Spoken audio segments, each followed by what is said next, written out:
హల్లెలూయా, దేవునికి స్తోత్రం కలుగును గాక. మరి ఒక్కసారి ఉదయకాలమున మీ ముందుకు రావడానికి దేవుడు కృప చూపాడు. అందరిని బట్టి దేవునికి స్తోత్రాలు. నా ప్రియమైన వాళ్ళారా, దేవుని బిడ్డలారా, ఉదయకాలము దేవుని వాక్యాన్ని ఒకసారి మనము ధ్యానిద్దాం. ఎంత నమ్మదగిన దేవుడు తెలుసా మన దేవుడు. అద్భుతాలు చేసే దేవుడిగా, ఆశ్చర్య కార్యాలు చేసే దేవుడిగా ఆయన ఉంటున్నాడు. ఈ ఉదయకాలమున ఆయన నీతో నాతో మాట్లాడుతుంటున్నాడు. నా ప్రియమైన వాళ్ళారా, ఆయన ఈరోజు మనల్ని బలపరచబోతుంటున్నాడు, ధైర్యపరచబోతుంటున్నాడు. ఉదాహరణకు మనము ట్రాఫిక్ లో వెళ్తూ ఉంటాం. ట్రాఫిక్ లో వెళ్లేటప్పుడు ఎన్నో వాహనాలు ఉంటాయి. ట్రాఫిక్ రద్దీగా ఉన్నప్పుడు ఒక పోలీస్ నిలబడి ఆ ట్రాఫిక్ అంతా కూడా కంట్రోల్ చేయగలుగుతాడు. ఎట్లా కంట్రోల్ చేస్తాడు? ఆయన తన చెయ్యిని, కుడి చెయ్యిని చాపి చూపితే ఏ డైరెక్షన్ కి చూపి చాపుతాడో అక్కడున్న వాహనాలు ఆగిపోతాయి. మరి తన చేయితో ఇట్లా ముందుకు వెళ్ళండి అంటే ముందుకు వెళ్తాయి. అంటే ఒక పోలీసు అధికారము కలిగిన వాడిగా ఆ యొక్క వాహనాలన్నిటినీ కూడా ఆపివేయే సామర్థ్యం అతనిలో ఉంది. ఇంతకీ ఆయన తన స్వంత శక్తి ద్వారా లేక స్వంత బలము ద్వారా ఈ వాహనాలు ఆపుతున్నాడా? లేదు కదా. మనం గమనించినట్టయితే ఆయన ఆ పోలీస్ డ్రెస్ వేసుకున్నాడు కాబట్టి, గవర్నమెంట్ అతనికి అధికారం ఇచ్చింది కాబట్టి ఆయన ఆ వాహనాలను కంట్రోల్ చేయగలుగుతున్నాడు. ఆ గవర్నమెంట్ అతన్ని ఏర్పాటు చేసింది కాబట్టి ఆ యొక్క వాహనాలు ఆగిపోతున్నాయి. ఆ వాహనదారులు కూడా, ఎవరైతే డ్రైవర్స్ ఉన్నారో, ఎవరైతే వెహికల్స్ ని డ్రైవ్ చేస్తున్నారో వాళ్ళందరూ కూడా ఆ పోలీసుని బట్టి కాదు కానీ ఆ పోలీసు వెనుక ఉన్న ప్రభుత్వాన్ని బట్టి, అధికారాన్ని బట్టి ఆ యొక్క మాటను వింటూ ఉన్నారు. అదే రీతిగా ఉదయకాలమున కూడా నా ప్రియమైన వాళ్ళారా, దేవుని బిడ్డలారా, దేవుడు మనకు కూడా అధికారం ఇచ్చి ఉంటున్నాడు. హల్లెలూయా, దేవునికి స్తోత్రం. అధికారం అంటే కొంతమందికి చాలా ఇష్టం. అధికారం అంటే ఒక ఆర్డర్ను లేక ఒక డెసిషన్ తీసుకోవడానికి వాళ్ళకి అధికారం ఉంటుంది. కరెక్ట్ ఏదో లేక ఏ మార్గంలో వెళ్లాలో, ఏది ఏ రీతిగా కంట్రోల్ చేయాలో, ఒక వ్యక్తినైనా కానీ, ఒక సంస్థనైనా కానీ, ఒక ఏదైనా కానీ మరి కంట్రోల్లో ఉంచడానికి, సరైన మార్గంలో నడిపించడానికి అధికారం అనేది అవసరం. పోలీసుకు అధికారం ఉంది కంట్రోల్ చేయడానికి, డాక్టర్స్ కి అధికారం ఉంది ఆపరేషన్స్ చేయడానికి, అట్లా నాయకులకు అధికారం ఉంది పరిపాలన చేయడానికి.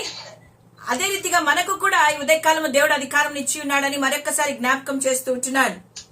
అవును, ఈ యొక్క అధికారమును దేవుడు తన బిడలైన వారికి ఇచ్చాడు. మనం గమనించినట్లయితే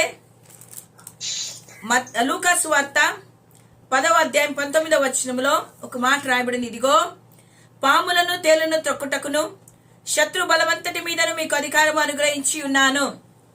ఈ ఉదయకాలమున నీవు అనుకుంటున్నావు, నాకు అధికారం లేదు, నేనేమీ చేయలేకపోతున్నాను, నా యొక్క పరిస్థితి ఏంటి, నేను ఎప్పుడు బాగుపడగలుగుతాను, నా ద్వారా ఏ కార్యాలు జరగడం లేదే, ఏ పరిస్థితులు బాగుపడడం లేదే అని నువ్వు అనుకుంటున్నావు. నీకు తెలీదు, నీకు యేసయ్య అధికారం ఇచ్చాడని. హల్లెలూయా. యేసయ్య ఈ అధ్యాయంలో ఆయన శిష్యులతో మాట్లాడుతూ ఉంటున్నాడు. ఆ శిష్యులతో అంటున్నాడు, మీకు శత్రు బలవంతటి మీద, ఎవరు? సాతానంతటి మీద, సాతాను యొక్క సమూహము మీద, శత్రువుకున్న బలవంతటి మీద నీకు అధికారం ఇచ్చి ఉన్నాను, ఏది ఎంత మాత్రము నీకు హాని చేయదు అని దేవుడు చెప్తుంటున్నాడు. మనందరికీ భయం కదా, సాతానుడు మనల్ని ఏం చేస్తాడని భయం. మనము సాతాను జోలికి పోతే సాతాను మనల్ని ఇబ్బంది పెడతాడని భయం.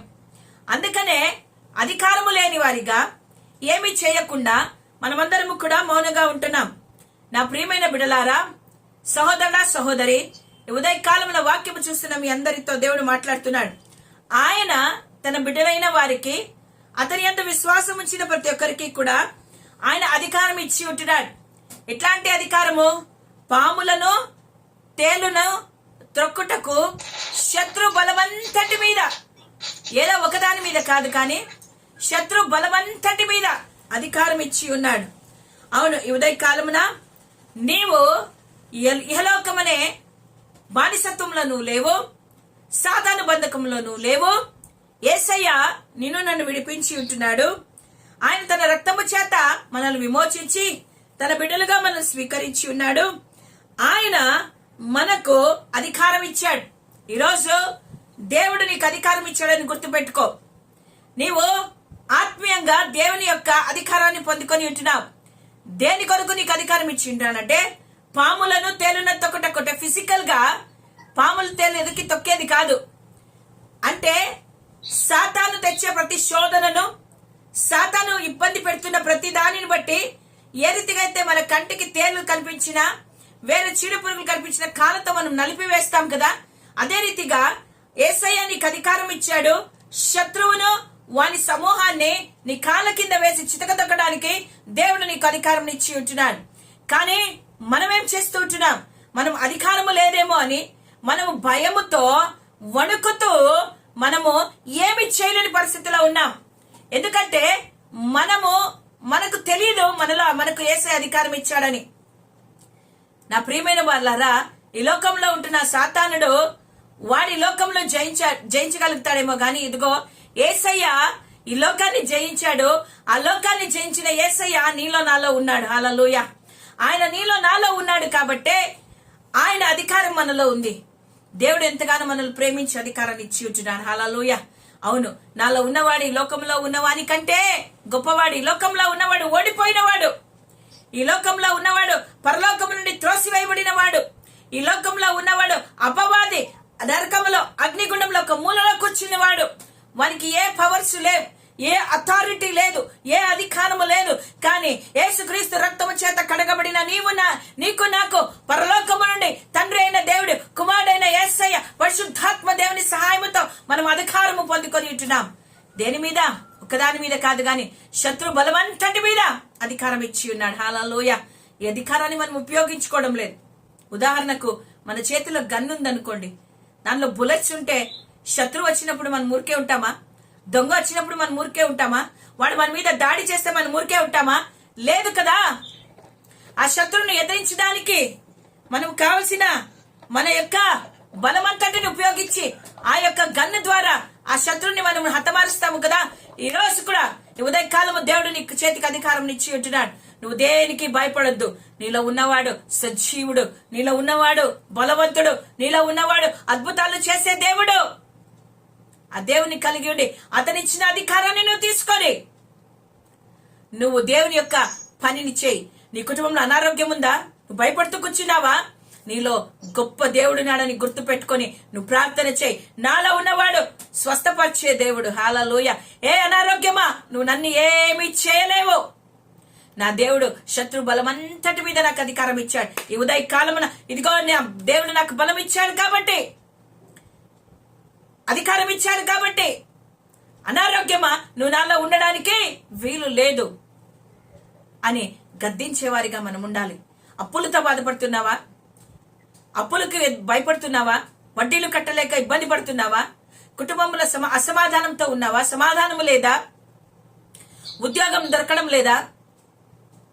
వ్యాపారంలో అభివృద్ధి లేదా? సంఘంలో ఐక్యత లేదా?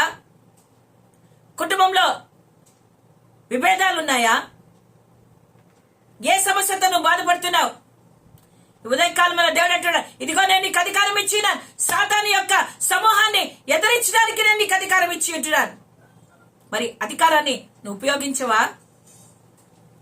పోలీసు తనకు గవర్నమెంట్ ఇచ్చిన అధికారాన్ని బట్టి ఏ రీతిగా అయితే వాహనాలను ఆపగలుగుతాడో, వాటిని కంట్రోల్ చేయగలుగుతాడో, ఈ ఉదయకాలం యేసయ్య నీకు ఇచ్చిన అధికారమును బట్టి నువ్వు ప్రతి ఒక్క పరిస్థితిని నీ కంట్రోల్ చేయగలవని నీకు జ్ఞాపకం చేస్తూ ఉంటున్నాడు. హల్లెలూయా. దేవునికి స్తోత్రం కలుగును గాక. మనల్ని చూసి మన శక్తిని బట్టి, మన బలమును బట్టి అధికారం కాదు, కానీ దేవుడు మన వెనుక ఉండి ఆయన మనను బలపరుస్తూ అధికారాన్ని ఇచ్చి మనల్ని నడిపిస్తూ ఉంటున్నాడు. అందరూ బట్టి దేవునికి స్తోత్రాలు. హల్లెలూయా. ఈరోజు మన కెపాసిటీ ఏమో మనం తెలుసుకోవాలి.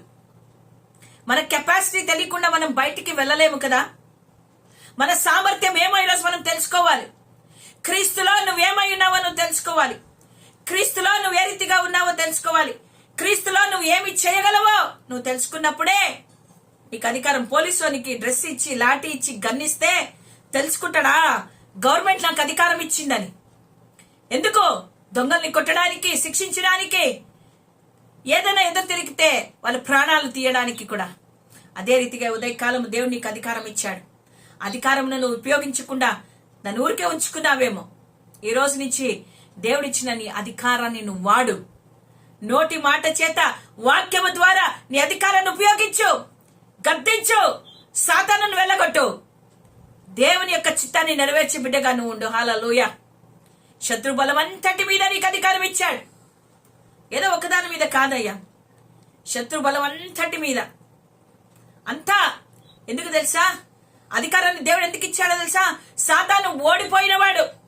యేసయ్య సిలువలో ఆల్రెడీ సాతాను తలను చితక దొక్కేశాడు. ఇక వాడు మనల్ని ఏమీ చేయలేడు, భయపడిస్తున్నాడు అంతే తోకతో. అందుకే యేసయ్యన్నాడు, వాణ్ణి తొక్కడానికి నీకు బలం ఇచ్చాను. హల్లెలూయా. రాదాబాలా షందరాబా. ఉదయకాలమున దేవుడు నీకు అధికారం ఇచ్చినాడు. అధికారమును ఉపయోగించి నువ్వు ఈరోజు పలుకు నోటితో యేసు నామములో అద్భుతాలు నీ జీవితంలో జరుగుతాయి. ఆశ్చర్యకార్యాలు నీ జీవితంలో జరుగుతాయి. మహత్కార్యాలు నీ జీవితంలో జరగబోతుంటున్నాయి. నీవు గ్రహించు, అధికారము నీ చేతిలో ఉందని. హల్లెలూయా. ఒక్కరోజు నీకు సీఎం అయ్యే అధికారం ఇస్తే నువ్వేం చేయగలుగుతావు? ఒక్కరోజు ప్రైమ్ మినిస్టర్ గా ఉండడానికి మనకు అధికారం ఇస్తే మనం ఏం చేయగలుగుతాం?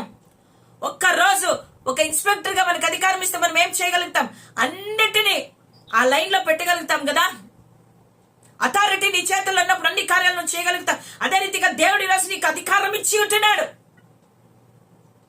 అధికారమును నువ్వు వాడు, యూజ్ చేయి. నీ పవర్ ని యూజ్ చేయి. నీ పవర్ ద్వారా అనేకులను దేవునిలోకి నడిపించు.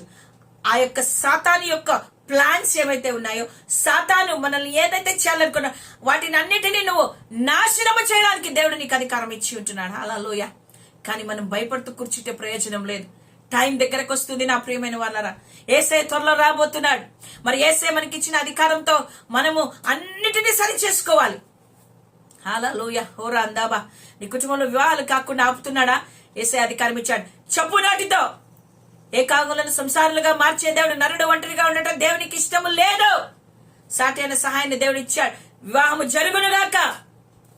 గర్భఫలము దేవుడిచ్చి బహుమానం. గర్భము రాకుండా ఆపుతున్న దురాత్మ తెచ్చిపోయి యేసయ్య నాకు అధికారం ఇచ్చినాడు. నా గర్భంలో శిశువు ఉండడుగాక. ప్రార్థన చేయి, అడుగు, అధికారముతో గద్దించు. ఆ పోలీసుని చూసి మనం ఎట్లా భయపడతామో నిన్ను చూసి సాతానుడు భయపడాలి. హల్లెలూయా. దేవుడు వీళ్ళు ఉన్నాడు, అద్భుతాలు చేస్తున్నాడు, ఆ దేవుని పవర్ ను తెలుసుకున్నాను అని వాని ఈ యొక్క మన ఇలాఖాను ఖాళీ చేసి వెళ్ళిపోవాలి. హల్లెలూయా. పోలీసులు వస్తున్నానంటే దొంగలు ఏ రీతిగా పారిపోతారో అదే రీతిగా ఉదయకాలము నువ్వు అధికారముతో వస్తే సాతానుడు నీ కుటుంబాన్ని, నీ ఇంటిని, నీ సంఘాన్ని వదిలిపెట్టి పారిపోతాడు. హల్లెలూయా. దేవునికి స్తోత్రం కలుగును గాక. నా ప్రియమైన వాళ్ళరా, మొట్టమొదటిగా మనకున్న అధికారాన్ని మనం తెలుసుకోవాలి. ఆ తర్వాత మనం లోపలికి పోవాలి. ఎందుకంటే దేవుడు ఈ లోకమును జయించాడు. నువ్వు జయించడానికి సామర్థ్యమును, శక్తిని ఉదయకాలము దేవుడు ఇవ్వబోతుంటున్నాడు. దేవునికి స్తోత్రం కలుగును గాక. కాబట్టి నా ప్రియమైన వాళ్ళరా, దిగులుగా ఉండొద్దండి, బాధపడొద్దండి, ఏడ్చొద్దండి, నాకు పనులు కావడం లేదనొద్దండి. నీ అధికారాన్ని ఉపయోగించి, నీ అధికారాన్ని ఉపయోగించి నువ్వు పనులు చేసుకోవాల్సిందిగా దేవుడు నన్ను హెచ్చరించి బలపరుస్తున్నాడు. కాబట్టి శత్రు బలం అంతటి మీద నీకు అధికారం ఇచ్చినాడు. ఏది నీకెంత మాత్రం హాని చేయదు. నువ్వు అనుకుంటున్నావేమో, భయపడుతున్నావు, నేను సాతాను జరిగిపోతే నన్ను ఏం చేస్తాడో, నేను ప్రార్థన చేస్తే నాకేమైతుందో, నాకు జరుగుతుందో లేదని. నో, మాట ఇచ్చిన దేవుడు తప్పే దేవుడు కాదు. ఏది నీకెంత మాత్రం హాని చేయదని ఒక్కసారి ఆయన వాగ్దానం చేశాడు. కాబట్టి నీకు ఏది జరగదు. ధైర్యము కలిగి విశ్వాసముతో దేవుని వైపు చూస్తూ అధికారము కలిగిన బిడ్డగా నువ్వు ముందుకు వెళ్లాల్సిందిగా దేవుడు కోరుకుంటున్నాడు. దేవుడి మాటలు మన వినికిడిలో దీవించునుగాక. Amen, amen, amen.